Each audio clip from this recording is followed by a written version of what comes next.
Hello बच्चों, let's read the question. A beam of white light is incident normally on a plane surface, absorbing 70% of the light and reflecting the rest. If the incident beam carries 30 watt of power, find the force exerted by it on the surface. Now to answer this question, first we will discuss here the key concept, and here the key concept is force exerted on any object which is given as rate of change of momentum with respect to the time. So हम इसको लिख सकते हैं change in momentum with respect to the time, जिसको हम यहाँ पे लिख सकते हैं P final minus P initial divided by time, that is del P by del T के. तो इन दोनों का जो रेशियो निकल के आता है यही हमारे पास फोर्स के बराबर होता है. नाउ यहाँ पे अकॉर्डिंग टू द क्वेश्चन अगर हम बात करें तो हमारे पास एक बीम ऑफ व्हाइट लाइट है which is incidenting on normally on a plane surface absorbing 70% of the light, यानी कोई सरफेस है इस पे लाइट इंसिडेंट कर रही है और केवल 70% इसका यहाँ पे एब्जॉर्ब हो जा रहा है. बाकी का जो 30% हमारे पास यहाँ पे एनर्जी है दैट इज रिफ्लेक्टिंग, वो हमारे पास यहाँ पे रिफ्लेक्शन में यूज हो रही है.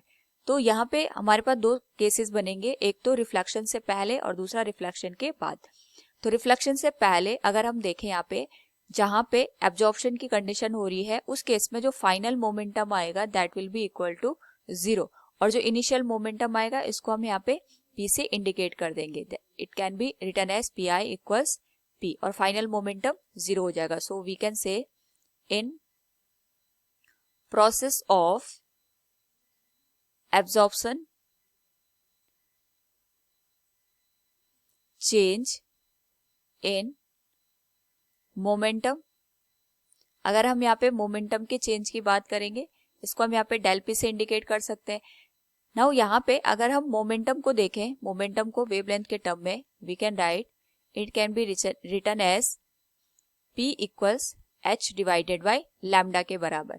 लेकिन यहाँ पे जो टोटल वेवलेंथ है वो हमारे पास यूज नहीं हो रही क्योंकि 30% यहाँ पे रिफ्लेक्ट भी हो रही है. तो इसका मतलब जो हमारे पास यहाँ पे इनिशियल मोमेंटम आएगा अगर हम उसकी बात करें it can be written as change in momentum will be H divided by lambda into 70%.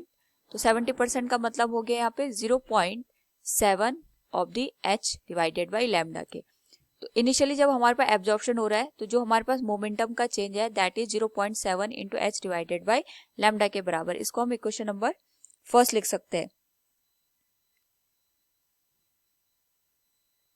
Now similarly जब हमारे पास रिफ्लेक्शन का केस हो रहा है उस पर्टिकुलर केस में अगर हम बात करें यहाँ पे कि 30% हमारे पास यहाँ पे रिफ्लेक्ट हो रही है लाइट इस तरीके से.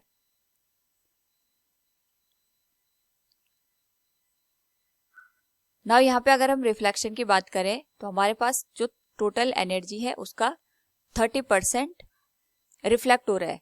तो अगर हम देखें यहाँ पे हमारे पास जो लाइट इंसिडेंट हो रही थी उसके करस्पॉन्डिंग यहाँ पे जो 30% लाइट रिफ्लेक्ट हो रही है उसके करस्पॉन्डिंग जो चेंज इन मोमेंटम आएगा we can say change in momentum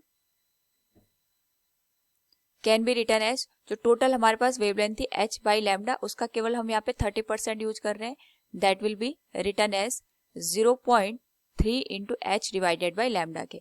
क्योंकि रिफ्लेक्शन के केस में जो हमारे पास डायरेक्शन होती है वो इंसिडेंट लाइट के जस्ट अपोजिट होती है. तो इस केस में जो चेंज इन मोमेंटम आएगा अगर हम इसको डेल पी डैश से इंडिकेट करें तो जो यहाँ पे दोनों मोमेंटम की डायरेक्शन होगी एक दूसरे के अपोजिट होगी. सो यहाँ पे जो चेंज इन मोमेंटम आएगा that will B 0.3 into H divided by lambda minus of 0.3 H divided by lambda के बराबर. हमने यहाँ पे नेगेटिव साइन इसलिए लिया क्योंकि दोनों की डायरेक्शन यहाँ पे अपोजिट होगी. रिफ्लेक्शन के केस में इंसिडेंट का जो भी हमारे पास यहाँ पे लाइट होती है वो दोनों एक दूसरे के अपोजिट ट्रेवल करते हैं. So change in momentum can be written as 0.6 into H divided by lambda. This will be equation number second.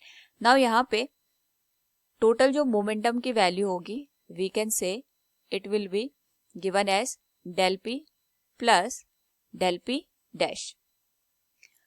Initially जो मोमेंटम था that was 0.7 H by lambda plus del p dash की जो value थी 0.6 h divided by lambda के बराबर, it will be equal to 1.3 h divided by lambda.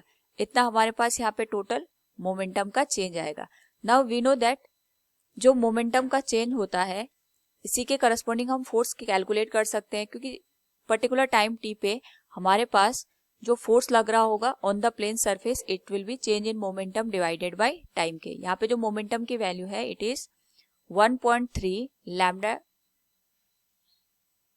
It is 1.3 h divided by lambda के बराबर, and it will be multiplied with time del t. ये हो जाएगी इक्वेशन नंबर 3। नाउ इसके corresponding अगर हम देखें तो हमारे पास जो एनर्जी की वैल्यू होती है, energy of photon will be hc divided by lambda के बराबर। और अगर हम यहाँ पे वैल्यू कैलकुलेट करें इसी एनर्जी की पावर के फॉर्म में, क्योंकि अकॉर्डिंग टू द क्वेश्चन हमें यहाँ पे पावर दे रखी है, if the incident beam carries 30 what of power, तो हम इसके करस्पॉन्डिंग यहाँ पे जो फोर्स की वैल्यू है उसको लगने में कितना टाइम लग रहा है ना, उसके करस्पॉन्डिंग हम यहाँ पे फोर्स की वैल्यू कैलकुलेट कर सकते हैं। And we know that energy of photon is hc by lambda, so it can be written as in form of the power, power is rate of work done, और we can say rate of change of energy जो हमारे पास होता है उसको हम power का नाम देते हैं, which is given as energy divided by time के। और एनर्जी की वैल्यू है hc by lambda multiplied with del t के। तो ये हो जाएगी इक्वेशन नंबर 4। तो अगर हम इक्वेशन 3 और 4 को देखें, फ्रॉम इक्वेशन 3 एंड इक्वेशन 4, तो जो हमारे पास फोर्स की वैल्यू होगी we can say it will be F equals 1.3 h by lambda की वैल्यू हम पावर से यहाँ पे रिप्लेस कर सकते हैं। सो नाउ यहाँ पे अगर हम ऑब्जर्व करें तो h divided by lambda into T common है इक्वेशन 3 और 4 में, तो 4 से h divided by lambda into T को हम रिप्लेस करके लिख सकते हैं p बाई c के बराबर। So it will be p by c। So the value of force can be written as 1.3, जो पावर है ये 30 वॉट के बराबर है, और जो स्पीड ऑफ लाइट है that is 3 × 10⁸ metre per second.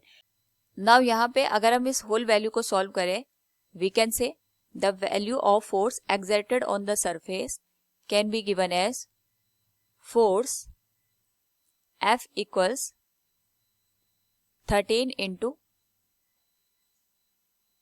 10⁻⁻8 newton, और इसी को हम यहाँ पे लिख सकते हैं 1.3 × 10⁻⁷ न्यूटन के बराबर। This will be the final value of the force exerted on the plane by the incidenting light on it.